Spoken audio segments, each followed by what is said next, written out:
Assalamualaikum warahmatullahi wabarakatuh. Perkenalkan, nama saya Nurjana Darwa Masyuha, mahasiswa Universitas Muhammadiyah Makassar, program studi ilmu pemerintahan.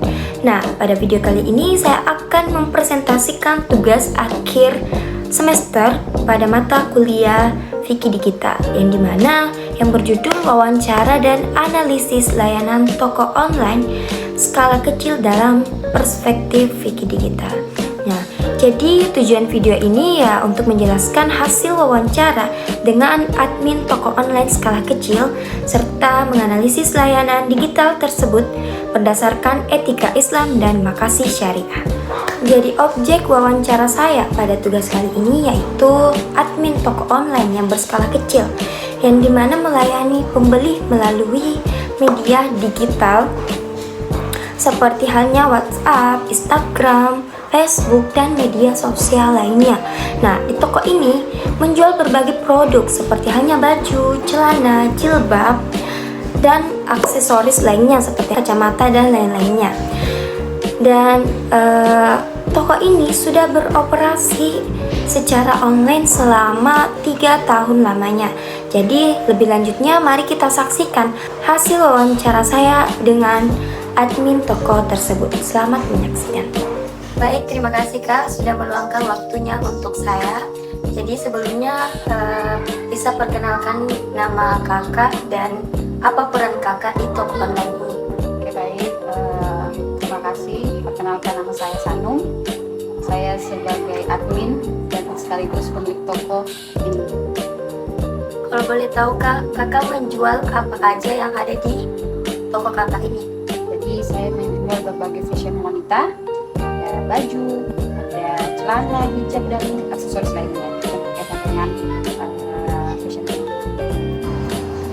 Untuk media digitalnya Kakak, apa yang Kakak lakukan atau gunakan? Oke, jadi saya menggunakan media digital, berbagai macam media, yaitu Instagram, kemudian WA. Saya juga menjual melalui media Facebook. Jadi saya menggunakan berbagai media lah. Oh ya, saya lupa, TikTok juga. Nah, yang paling laris itu di TikTok, karena orang kan rata-rata zaman sekarang sudah menggunakan TikTok, dan mungkin lebih mudah mereka rasa melalui TikTok. Untuk alur pemesanan pembeli Kakak, bagaimana sampai barang itu bisa dikirim? Ya, jadi saya mempromosikan dagangan saya melalui media digital, contohnya TikTok ya. Saya menggunakan live streaming untuk mempromosikan apa-apa saja yang bisa saya tawarkan untuk mereka. Jadi jika mereka tertarik, nanti saya sematkan keranjang kuning atau sekaligus memberikan informasi lebih detail, misalkan pakaian ukurannya berapa, kemudian warna detailnya seperti apa. Nah, jadi nanti setelah mereka klik keranjang kuning yang sudah saya sematkan, nanti saya masukkan pesanan mereka, lalu dikirim sesuai dengan urutannya masing-masing. Itu dikirim di berbagai wilayah di Indonesia. Ya, jadi Kakak sudah menjelaskan berbagai ukuran atau segala apa yang pembeli inginkan, seperti itu? Ya, betul. Jadi kami menjelaskan secara detail dulu apa-apa yang produk kami tawarkan kepada mereka, termasuk tadi ukurannya, kemudian warnanya, sampai kami memutuskan untuk mengirim itu ke pelanggan kami. Bagaimana cara Kakak memastikan kejujuran informasi kepada pembeli?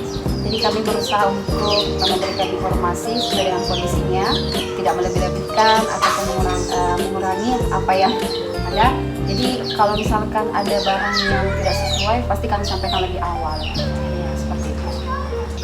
Apakah pernah ada komplain dari pembeli Kakak? Oke, baik. Jika pertanyaan seperti itu, tentunya ada ya.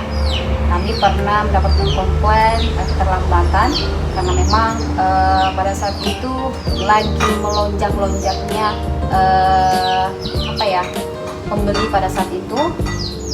Kemudian ada juga kami dapatkan komplain mengenai barang yang tidak sesuai, misalkan ukuran yang dia pesan mungkin M, tapi kami kirim tetap M, hanya saja dia tidak melihat ukuran. Misalkan M itu ukuran sampai 42,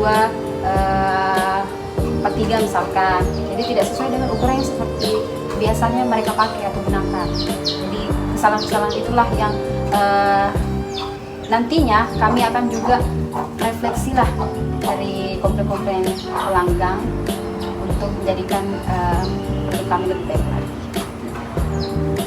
Jadi bagaimana caranya kakak untuk menyelesaikan komplain seperti itu? Ya, jadi kami biasa merespon cepat apa yang disampaikan melalui pesan.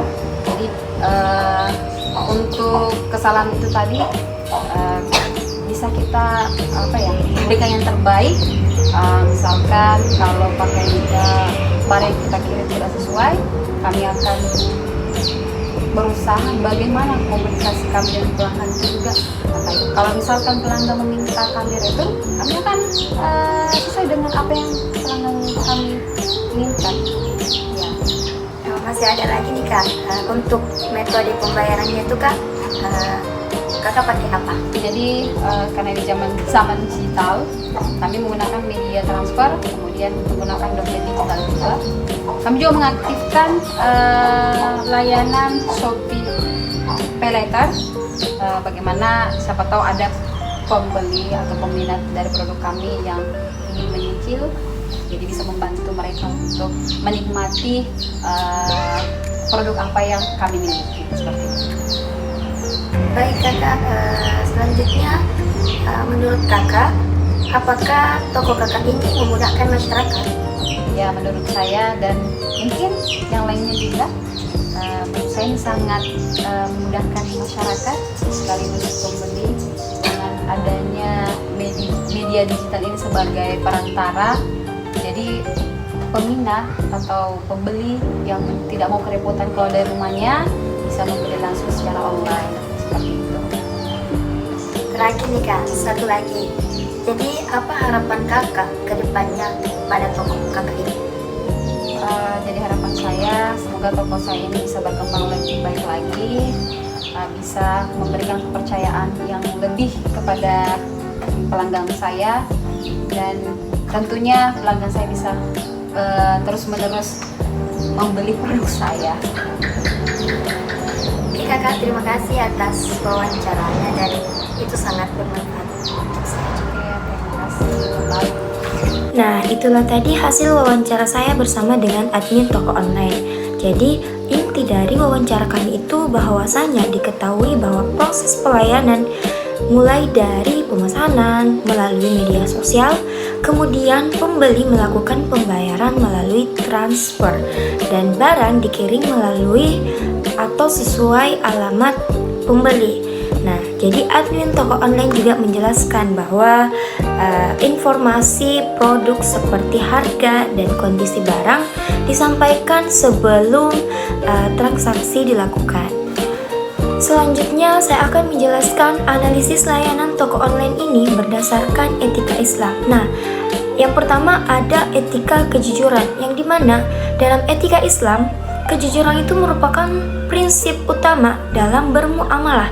Dan berdasarkan hasil wawancara, admin toko online ini menjelaskan bahwa informasi produk disampaikan secara terbuka dan sesuai kondisi barang. Hal ini juga menunjukkan bahwa layanan digital ini telah menerapkan prinsip atau menerapkan nilai kejujuran atau syidik.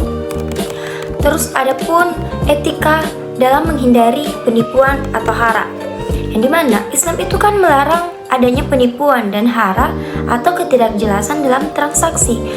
Namun dalam admin toko online ini berupaya memberikan penjelasan yang jelas agar tidak terjadi kesalahpahaman. Jika terjadi komplain, pihak toko bersedia bertanggung jawab, dan praktik ini juga menunjukkan upaya menghindari unsur hara dalam transaksi digital. Dan yang terakhir ada etika amanah dan keadilan, yang dimana admin toko online ini memberikan pelayanan yang sama kepada semua pembeli serta bertanggung jawab atas keluhan yang muncul. Dan hal ini juga mencerminkan nilai amanah dan keadilan dalam etika Islam.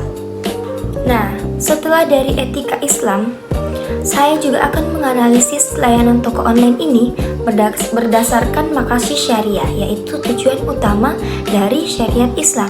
Nah, yang pertama itu ada menjaga harta atau hifz al-mal.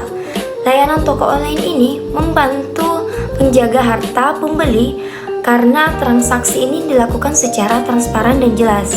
Jadi pembeli mengetahui harga dan kualitas barangnya sebelum membeli sehingga mengurangi resiko kerugian. Nah, dan hal ini juga sejalan dengan tujuan syariah dalam menjaga harta.